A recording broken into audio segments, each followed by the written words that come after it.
スミレが咲いていたんですね。なのでちょうどスミレをこちらにはい、ありがとうございます。つけましたので、いただきます。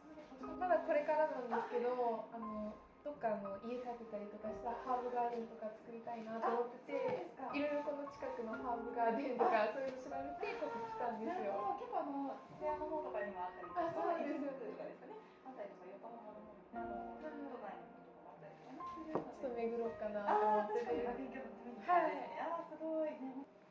今父が結構詳しくて、苗のこととか、植え方とか、あとは何ですか、この時期に何を植えるとかっていうのも結構私より全然詳しくてですね。私も普段勉強させてもらったりとかするぐらいなので、なんか結構例えばハーブガーデンをねお家でやるってなった時に、すごく勉強になるんじゃないかなと思って。